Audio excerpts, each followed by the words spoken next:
I actually live in Alberta, but I travel to BC on a daily basis, back and forth. So I'm in the province 5 days a week. So I'll bring a bit of an Alberta perspective to the conversation. Yes. You know what? We've always joked in Alberta for years that BC means bring cash because it is expensive. There's no doubt about it. Fuel just, even within an hour of where I live is 30 to 40 cents more per liter on a regular basis.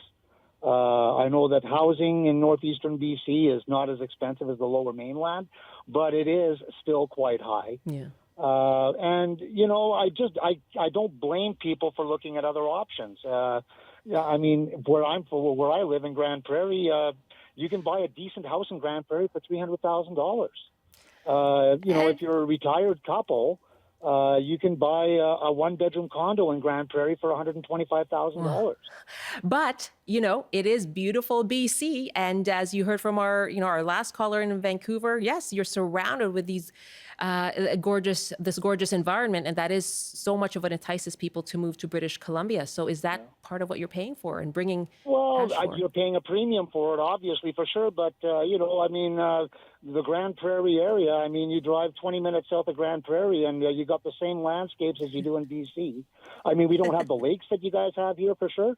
But in Alberta, too, the narrative for years and years is that BC would be a great place to retire, but not a great place to live, like to raise a family. Right. Because of the cost. Right. It's always been that way for years and years.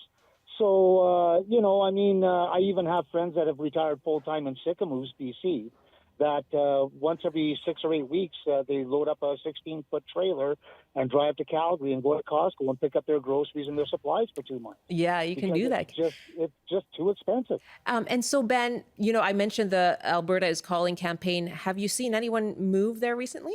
Oh, I'm seeing tons and tons of we've always seen tons and tons of BC plates. We're only about an hour from the border in Grande Prairie. Right. So, we see lots of BC plates on a regular basis, but I've noticed, lots of BC plates, lots of Ontario plates, more and more in the last year.